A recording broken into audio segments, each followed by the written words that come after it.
የዓለማችን የፖለቲካ ትኩሳት ከመቼውም ጊዜ በላይ አይሎ የሶስተኛው የዓለም ጦርነት አሊያም የኒውክሌር እልቂት ስጋት የሰው ልጅን ህልውና ክፉኛ እየፈተነው በሚገኝበት በዚህ አስጨናቂ ወቅት የቀጠናው ውጥረት ወደማይቀለበስበት አደገኛ ምዕራፍ መሸጋገሩን የሚያመላክቱ እጅግ አሳሳቢ ክስተቶች እየተስተዋሉ ይገኛሉ። በተለይም በአሜሪካ በእስራኤልና በኢራን መካከል ያለው የረጅም ጊዜ ጥላቻ ትርክት ከቃላት ጦርነት አልፎ ወደ ተጨባጭ ወታደራዊ እርምጃዎች ማምራቱ ዓለምን በከፍተኛ ድንጋጤ ውስጥ ከቷታል። የዚህ ውጥረት ማሳያ የሆኑና ባለፈው ሳምንት ፕሬዝዳንት ዶናልድ ትራምፕ ኢራንን ወደ ድንጋይ ዘመን እመልሳለሁ በማለት በይፋ ያስተላለፉት እጅግ አስደንጋጭ የማስጠንቀቂያ ቃልን ተከትሎ የአሜሪካ የመከላከያ ሚኒስትር ፒት ሄግሴት በማህበራዊ ትስስር ገጻቸው ላይ ወደ ድንጋይ ዘመን የሚል አጭር ነገር ግን ጥልቅ መልእክት ያዘለ ጽሑፍ በማስፈር ያስተዳደሩን ጽሩ ወታደራዊ አቋም አረጋግጠዋል። ይዛቻ በአየር ላይ እንደተንጠለጠለ ሳይቆይ በጥቂት ሰዓታት ውስጥ የአሜሪካ ጦር በኢራን ታሪክ ለመጀመሪያ ጊዜ በትልቅ የሲቪልና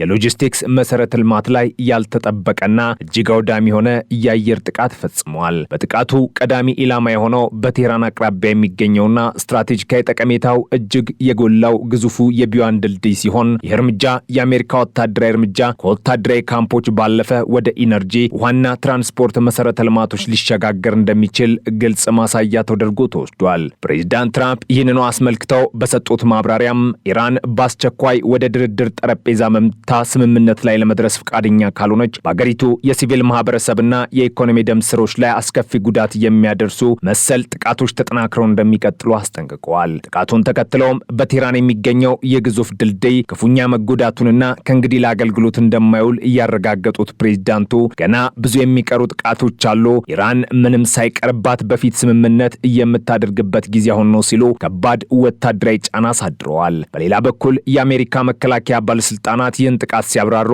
ኢላማው ፍጹም ወታደራዊ እንደነበርና ድልድዩ የኢራን የጦር ሚሳኤሎችና የሚሳኤል መለዋወጫ ክፍሎችን ከቴህራን ወደ ምዕራብ ኢራን በሚስጥር ለማጓጓዝ እንዲሁም ለወታደራዊ ኃይሉ የሎጂስቲክስ ድጋፍ ለመስጠት በዋናነት እያገለግል ስለነበር መመታቱ ወታደራዊ ግዴታ ነበር ሲሉ ይከራከራሉ። ምንም እንኳን ድልድዩ በከፊል መደርመሱ ቢረጋገጥም የተወሰኑ የኢራን መገናኛ ብዙሃን ግን ድልድዩ ገና በግንባታ ላይ ነበረ፣ ሙሉ ለሙሉ ለአገልግሎት ያልበቃ እንደነበር ዘግበዋል። ይህን የአሜሪካ እርምጃም ተከትሎ በተባበሩት መንግስታት ድርጅት የኢራን ልዑክ ጥቃቱን አጥብቀው ያወገዙ ሲሆን አሜሪካና እስራኤል ዓለም አቀፉን የጦርነት ሕግ በመጣስ በሲቪል ተቋማት ላይ ሆን ብለው ጥቃት እያደረሱ መሆኑንና ለዚህም ዓለም አቀፉ ማህበረሰብ ዝምታን መምረጡን በጽኑ ኮንነዋል። የኢራን የውጭ ጉዳይ ሚኒስተር በበኩላቸው ያልተጠናቀቁ ድልድዮችንና የሲቪል ተቋማትን በመምታት ኢራናውያንን ለማንበርከክና እጅ መስጠት ለማብቃት ማሰብ ከንቱ ህልም መሆኑን ገልጸው ሀገሪቱ ከጦርነቱ በኋላ ሁሉንም የሚወደሙ መሰረተ ልማቶች በድጋሚ እንደምትገነባ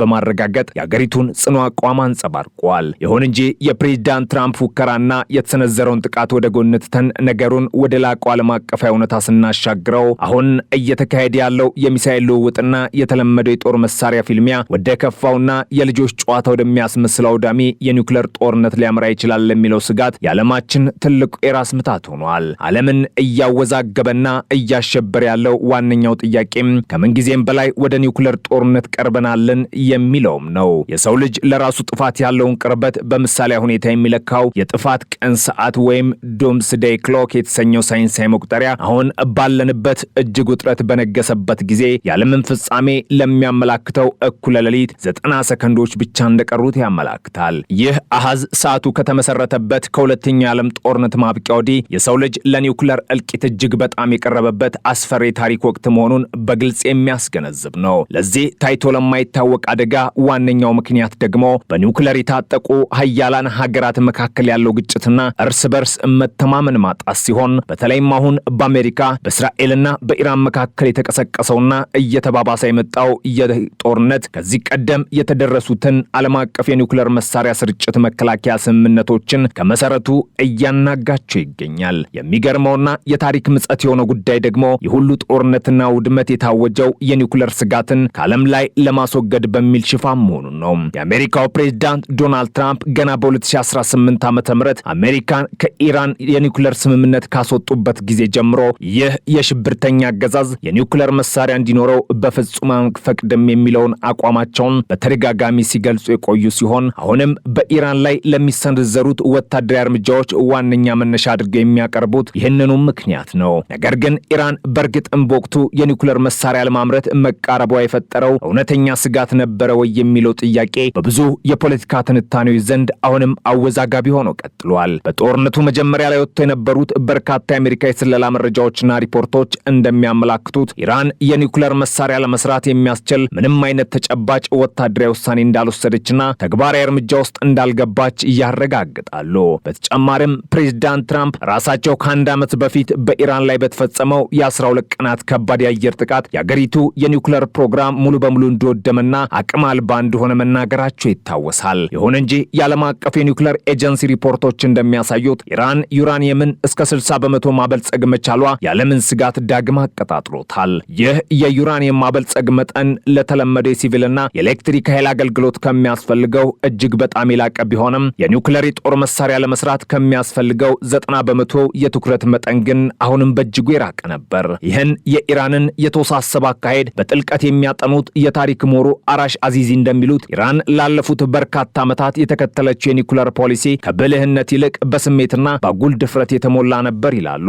ኢራን ቀጥታ የኒውክሌር ቦምብ እስከ መስራት ባትደርስም መሳሪያውን ለመስራት የሚያስችል የቴክኖሎጂ አቅምና ክምችት ላይ በመድረስ ይህንን እንደ መደራደሪያ ካርድ በመጠቀም ከምዕራባውያን ሀገራት የተጣለባትን ከባድ የኢኮኖሚ ማዕቀብ ለማስነሳት እንዲሁም በዓለም አቀፉ ማህበረሰብና በመካከለኛው ምስራቅ ዘንድ ትልቅ የፖለቲካ ተጽዕኖ ፈጣሪ ሆና ለመታየት ሞክራለች። ሆኖም ይህ የኢራን ስትራቴጂካዊ ቁማር ክፉኛ ከሽፎ ሀገሪቱ የኒውክሌር ቦምቡን በእጇ ሳታስገባ ነገር ግን ከምዕራባውያን የተጣለባት ምንም አይነት የኢኮኖሚና የፖለቲካ ማዕቀብ ሳይነሳላት በከፍተኛ ቀውስ ውስጥ እንድትዘፈቅ አድርጓታል። ይህም ኢራንን ለከፍ ዓለም አቀፋዊ መገለል፣ ለውስጣዊ የኢኮኖሚ ውድቀትና አሁንም ለገጠማት የህልውና ጦርነት አጋልጧታል። የኒውክሌር ጦርነትን ለመከላከል በዓለም አቀፍ ደረጃ በስፋት የሚንቀሳቀሱትና የኖቤል የሰላም ሽልማት አሸናፊ የሆኑት ዶክተር አይራ ሄልፋንድ እንደሚሉት ደግሞ አሁን ባለው ነባራዊ ሁኔታ የኒውክሌር ጦርነት የመቀስቀስ ስጋት ከቀዝቃዛው ጦርነት ጊዜ የበለጠ እጅግ አሳሳቢ ነው። የፖለቲካ መሪዎችና የጦር አዛዦች ስለ ኒውክሌር ፕሮግራሞችና የጦር መሳሪያ አቅሞች ልክ እንደ ተራ የጦርነት ስልትና የንድፈ ሐሳብ ክርክር ብቻ ያወራሉ እንጂ አንድ የኒውክሌር ቦምብ ቢፈነዳ የሚያስከትለውን ዘግናኝ ሰብአዊ፣ አካባቢያዊና ኢኮኖሚያዊ ጥፋት በምናባቸው እንኳን ሊያስቡት አይፈልጉም። ዶክተሩ አክለውም እንደሚያስጠነቅቁት ይህ አሁን በመካከለኛው ምስራቅ የተቀሰቀሰው ቀጠናዊ ጦርነት በጥቂት ስህተቶች ወይም በተሳሳቱ ውሳኔዎች ምክንያት ወደ ዓለም አቀፍ የኒውክሌር ጦርነት የመቀየር ዕድሉ እጅግ ሰፊ ነው ይላሉ። ይህ ከሆነ ደግሞ በሰው ልጅ ታሪክ ውስጥ ታይቶም ሆነ ተሰምቶ የማይታወቅ ስልጣኔን ከመሰረቱ ሊያጠፋ የሚችል ጥፋት እንደሚያመጣ በከፍተኛ ስጋት ያብራራሉ። ዶክተር ሄልፋንድ አያይዘውም የኒውክሌር ጦርነት ስጋት የዛሬ አዲስ ክስተት አለመሆኑን ያስታውሳሉ። ገና በ2010 የቀድሞ የአሜሪካ መከላከያ ሚኒስቴር ዊሊያም ፔሪ በቀዝቃዛው ጦርነት ወቅት ከነበረው የከፋ የኒውክሌር አደጋ አፋፍ ላይ እንገኛለን ብለው አስጠንቅቀውም ነበር። ከዚያን ጊዜ ወዲህ በዓለም መድረክ ላይ የታዩት ተከታታይ ክስተቶች ስጋቱን ይበልጥ አባብሰውታል። በአሜሪካና በሰሜን ኮሪያ መካከል የነበረው የተስፋ ድርድር መቋረጥ፣ የሰሜን ኮሪያ የኒውክሌርና የሚሳኤል አቅም በሚያስገርም ፍጥነት ማደግ፣ አውሮፓን እያመሰ ያለው የሩሲያና የዩክሬን አውዳሚ ጦርነት፣ የአሜሪካና የቻይና የንግድና የጂኦፖለቲካ ግንኙነት ከጊዜ ወደ ጊዜ መሻከር፣ እንዲሁም ኒውክሌር በታጠቁት ህንድና ፓኪስታን መካከል አልፎ አልፎ የሚቀሰቀሰው የድንበር ውጥረት ለዚህ ዓለም አቀፋዊ ስጋት ማደግ ትልቅ ምክንያቶች ናቸው። አሁን ደግሞ በእነዚህ ሁሉ ላይ በመካከለኛው ምስራቅ ያለው ውስብስብና ፈንጂ የሆነ ወቅታዊ ሁኔታ ሲጨመርበት ዓለም በሳተ ገሞራ አፍ ላይ እንደተቀመጠች መገንዘብ ይቻላል። ዶክተሩ አጥብቀው እንደሚመክሩት እነዚህን የጥፋት መሳሪያዎች ሙሉ በሙሉ ከምድረ ገጽ አስወግደን እስካላጠፋናቸው ድረስ የኒውክሌር ጦርነት ፈጽሞ ሊከሰት አይችልም ብለን ራሳችን የምናታለልበት ክደት ማቆም አለብን ይላሉ። ይህ አሁን ያለው ቀጠናዊ ጦርነት ወደ ኒውክሌር ጦርነት ሊሸጋገር የሚቻልባቸውን እድሎች በተመለከተም ዶክተር ሄልፋንድ በዝርዝር ሲያብራሩ የመጀመሪያው አደገኛ መንገድ የጦርነቱ ቀጥተኛ መስፋፋት ነው። አሜሪካና እስራኤል ጦርነቱን በፈለጉት ፍጥነት የጥፋት መጠንና ስኬት ማጠናቀቅ ካልቻሉ አሊያም ደግሞ ኢራን ያልታሰበ አጸፋዊ እርምጃ ወስዳ ሽንፈታቸውን ለመቀበል የሚገደዱበት ሁኔታ ከተፈጠረ ክብራቸውን ለማስጠበቅ ሲሉ ብቸኛው አማራጫችን የኒውክሌር መሳሪያ መጠቀም ነው የሚል እጅግ አደገኛና ታሪክን የሚቀይር ውሳኔ ላይ ሊደርሱ ይችላሉ። የፕሬዝዳንት ትራምፕ ኢራንን እናጠፋለን፣ ወደ ድንጋይ ዘመን እንመልሳታለን የሚለው ተደጋጋሚና ስሜታዊ ዛቻዎች ለዚህ ግልጽ ማሳያ ናቸው። ትራምፕ ኢራንን በተለመዱት የጦር መሳሪያዎች ለማንበርከክ ቢሞክሩና ሳይሳካላቸው ቢቀር በተለይም የዓለም ነዳጅ መተላለፊያ የሆነው የሆርሙዝ የባህር ወሽመጥ በኢራን ኃይሎች ተዘግቶ ከቀጠለና ይህ ሁኔታ አሜሪካን ለከፋ የውስጥ ፖለቲካዊ ቀውስና ለዓለም አቀፍ ጂኦፖለቲካዊ ውድቀት ካጋለጣት የኒውክሌር መሳሪያ የመጠቀም ፍላጎታቸው በእጅጉ ሊጨምር እንደሚችል ይገመታል። ይገመታል። ሁለተኛውና ከሁሉ ይበልጥ አሳሳቢ መንገድ ደግሞ በጦርነት ጊዜ የሚፈጠር የተሳሳተ ስሌት ነው። በጦርነት ግርግር፣ በከፍተኛ ውጥረትና የደህንነት መረጃዎች በሚጣረሱበት ሁኔታ ውስጥ አንደኛው ወገን የሌላኛው ወገን ወታደራዊ እንቅስቃሴ በተሳሳተ መንገድ ሊተረጉመው ይችላል። ለምሳሌ አንደኛው ወገን ተቃራኒው ኃይል አሁን የኒውክሌር ጥቃት ሊሰነዝርብኝ ነው ብሎ በስተት ካመነ ራሱን ለመከላከል ሲል ቀድሞ አጥፊ ጥቃት ለማድረስ ሊገፋፋ ይችላል። ይህ ደግሞ በሰከንዶችና በደቂቃዎች ውስጥ ወደማይቀለበስ ዓለም አቀፍ የኒውክሌር እልቂት ያመራል። ተንታኞች አጥብቀው እንደሚያሳስቡት የኒውክሌር መሳሪያዎች በዓለም ላይ እስካሉ ድረስ በማንኛውም ጊዜ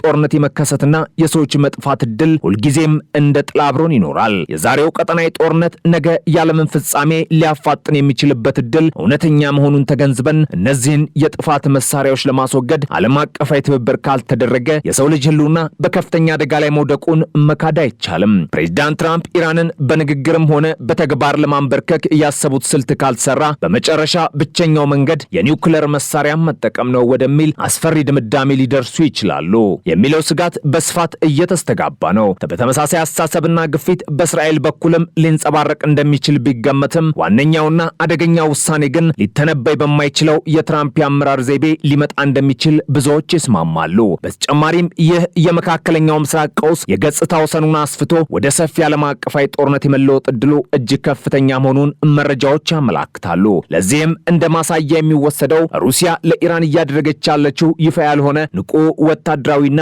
የቴክኖሎጂ ድጋፍ እንዲሁም የሆርሙዝ የባህር ወሽመጥ መዘጋት በቻይና ኢኮኖሚ ማሽንና በሌሎች የኤሽያ ሀገራት ላይ የሚፈጥረው ከፍተኛ ኃይል አቅርቦት ጫና ሌሎች የኒውክሌር ሀያላን ሀገራት ወደ ግጭቱ ቀጥታ ተሳትፎ ሊጎትታቸው መቻሉ ነው። ከዚህም ባለፈ ከግጭቱ ቀጥተኛ ተሳታፊ ካልሆኑ ነገር ግን የደህንነት ስጋት ከገባቸው እንደ ፈረንሳይ፣ ፊንላንድና ፖላንድ ካሉ የአውሮፓ ሀገራት የሚሰሙት የኒውክሌር መሳሪያ ስርጭት መከላከያ ስምምነትን ዳግም የመገምገም ዜናዎች እጅግ አሳሳቢ ሆነዋል። ታዛቢዎች እንደሚያስረዱት 95 ሀገራት የፈረሙት የኒውክሌር መሳሪያዎችን ሙሉ በሙሉ የማገድ ስምምነትና 191 ሀገራት የፈረሙት የኒውክሌር መሳሪያ ስርጭት መከላከያ ስምምነት በወረቀት ላይ ቢኖርም አሁን ባለው የዓለም አቀፍ መተማመን መሸርሸር ምክንያት ግን በርካታ ሀገራት ከገቡት ዓለም አቀፍ ቃል ኪዳን ወደ ኋላ እያፈገፈጉ ይገኛሉ።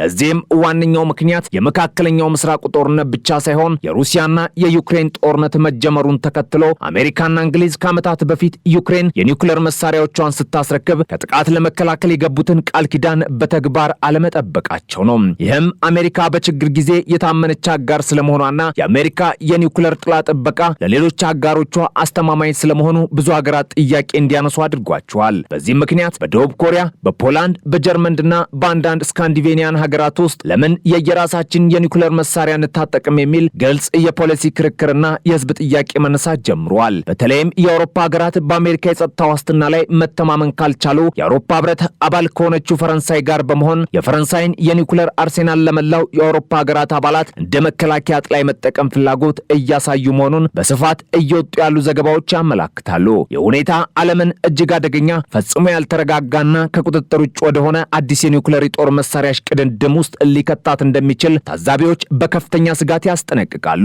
በዚህ ጉዳይ ላይ ትኩረት አድርገው የተጻፉ የፖለቲካ ትንታኔዎች እንደሚያሳዩት ኢራን የኒውክሌር መሳሪያ ለማበልጸግ ያሳየችው ፍላጎትና አሁን እያየን ያለው ጦርነት የሚያስከትለው ውጤት የዓለምን የጸጥታ መዋቅር እየቀየረው ነው። ኢራን የኒውክሌር መሳሪያ ለመስራት እውነተኛና የመጨረሻ እርምጃ ስለመውሰዷ አሁንም አከራካሪ ጉዳይ ቢሆንም አብዛኛው ነፃ መረጃ ግን ኢራን መሳሪያውን ከማምረት ይልቅ አቅሙን በመገንባት ላይ ብቻ ትኩረት አድርጋ እንደነበር ያሳያል። ሆኖም ኢራን ዩራኒየምን እስከ 60 በመቶ ማበልጸጓ ግራ የሚያጋባ ምንም አይነት የሲቪል ኤሌክትሪክ አገልግሎት ዓላማ የሌለው ይልቁንም ዓለም አቀፉን ማህበረሰብ ለማስፈራራት የታለመ አላስፈላጊ ትንኮሳ እንደነበር ብዙዎች ይስማሙበታል።